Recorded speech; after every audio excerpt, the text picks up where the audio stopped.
What's going on, YouTube? This is Master4999, aka Willie Licks.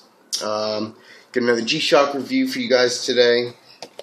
Comes in one of these boxes. Take this guy out. There's the sleeve.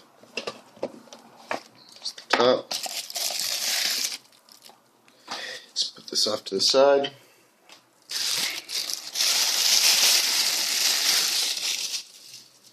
And we got this fella right here. So this is model GW7900B-1, and I'm gonna kind of do a review on this guy. I'm sure a lot of you guys recognize this G-Shock. This is probably one of the best-selling G-Shocks of the last about 3 or 4 years, or maybe 2 or 3 years since it's been out. They sell a lot of these watches, and I think it's for a combination of reasons. I know a lot of people who collect watches and not G-Shocks particularly. If they have a G-Shock or two, a lot of them get this model because G-Shocks overall are kind of crazy in different colors, and they're kind of loud, and this one isn't so much. So the normal watch person who collects all sorts of watches that wants maybe a G-Shock for some kind of physical activities, whether it's like hiking or swimming or running, they might get something that's a little more quiet. Also, this is a lot of people who start collecting or start getting G-Shocks. This is a lot of people's one of their first ones that they get. And I'm not going to say this watch is underrated, but I guess I would say that maybe it's not so much appreciated by collectors as it should be. Some people don't like the look of it. I think it looks like a nice watch. Here, I'll kind of start going into it. So here's the strap. It's black. It's matte. Matte strap keeper. Black bezel. It's got gray writing for the words on the bezel, and where it says G-Shock, it's got a gray or black button with a grayish white G. Show you the light real quick. There you go. One more time. So if you take a look at the dial, you can see there's a lot going on. Let's go into it. So here's our time, obviously, and then day of the week, and then the date right there. And then if you look in between the two, this is a tide graph right in the middle. So right above where it says 3:39, that's the tide graph. And where it's blinking, it's telling you that's where the tide is currently. Now, here's some eye candy right there. It's counting up the seconds in increments of 10, so it fills up, and then it's going to take them away in increments of 10. This right here, this circle on the left, to the left of the tide graph, that's the moon phase graph. That tells you what the state of the moon is, or by the calendar, how full or not full the moon is. Now with the tide graph and the tide indicator and the moon graph, you have to fulfill that. You have to go into the settings and set it up to your specific location if you want it to be accurate to where you are. Sorry, let me just get rid of a little dust on the screen so you can see this clearer. Okay. You'll see right down here, this is a solar watch. Not only is it solar, it's atomic. It says multiband 6. That's showing you that it's atomic. That's another reason why I think these are big sellers, because they have tons of functions in them and they're not super expensive. These retail for $150, and I'd say in the last year you can find them online on Amazon and eBay for $115 to the $130 range pretty easily. Last year there was a flood in Thailand, in Casio's one of their manufacturer's facilities, and a lot of the watches were just kind of on hold because of the flooding, and these watches actually skyrocketed a little bit. Not skyrocketed, but they were selling for $190 to $220 online. Now there's just a huge amount of them back in stock, and they're selling a little bit under retail. Like I said, $115 to $130. It's a pretty easy price to get them now, and they retail at $150. So if you see, it's tough solar, it's atomic, and then you'll see down below you got P save for power save. Then stands for charge, low, medium, and high, and there'll be a little bar. You can't see it with the light on, but you can see it's on medium.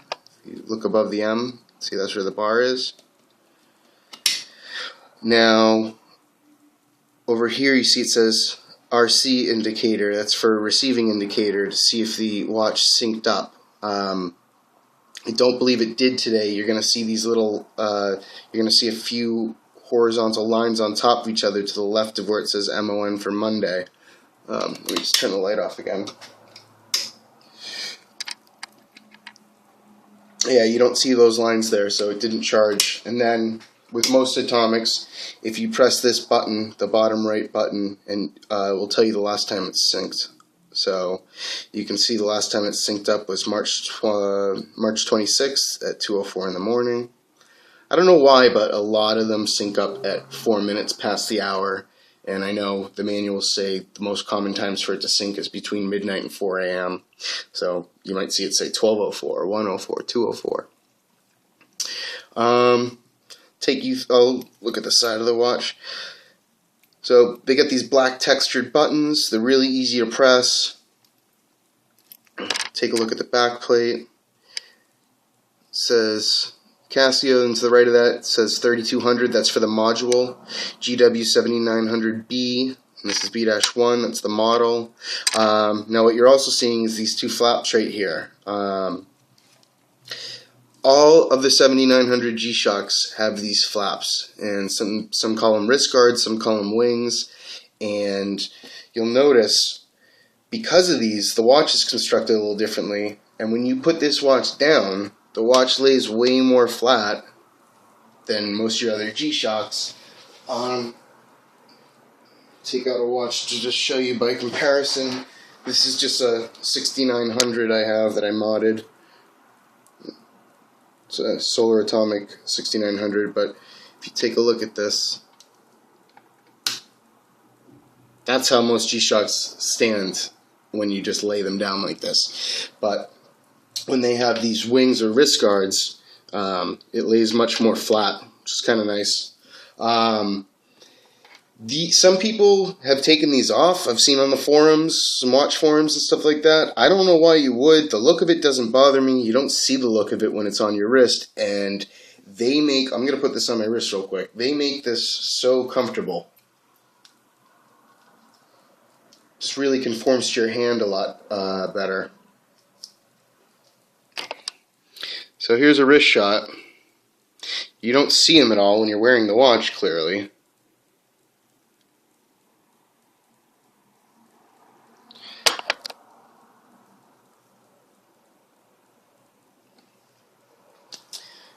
And let me take you through the functions real quick.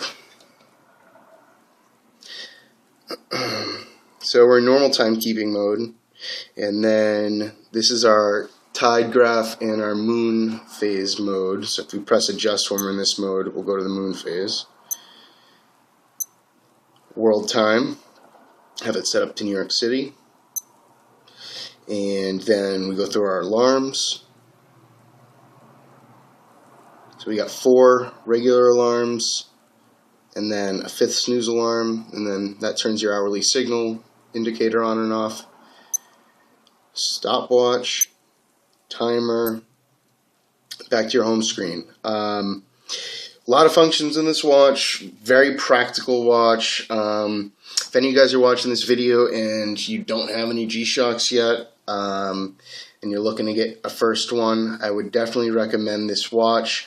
The only downside I can see is, I don't have this problem, but some people do, is that they have a hard time seeing negative displays. Of course, this watch also has the auto light on it, so if you hold this down,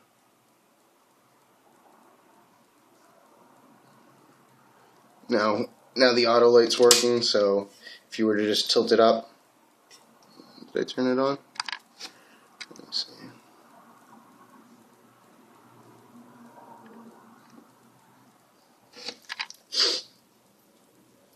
Yeah, I put the auto light on right now, so I'm not pressing the button, and if you just flip it up, you see the light comes on, and you can see that little line below the 4, that's indicating that the auto light is on.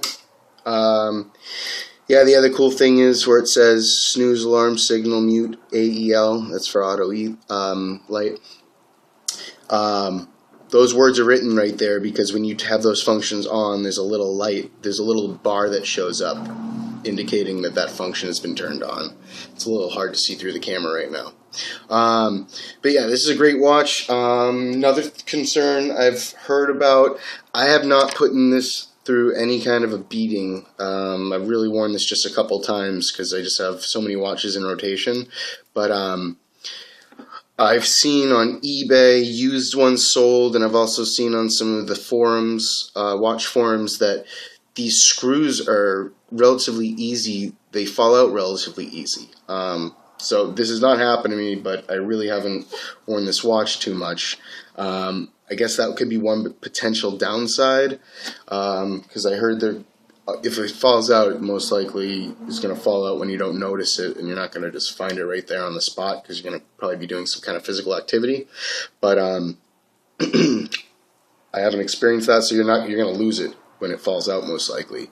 And they're kind of tricky to find replacements. If a lot of the these are metal screws, as you can see. On a lot of the other 7900 G-Shocks, they're plastic, black plastic screws. And I've actually seen some people do some modifications to these watches and put the black plastic ones on here because they want to like stealth out the watch. Looks pretty cool. But I think that would be one other thing to be a little concerned about, but once again, I haven't really put this through any kind of a beating, so I don't really know. I haven't experienced that firsthand. But anyways, that's about it. I think I pretty much got everything. So please comment, rate, subscribe. If I did miss anything, let me know. Shout out to everybody in TCF. I want to give a shout out to everybody in that little thing of ours. Shout out to everybody with a G-Shock on your wrist. And yeah, this was a lengthy review, but I feel like this piece kind of deserved it. So I'm Willie Licks, aka Master4999, and I'll be back with another video review soon. And I'll talk to you later.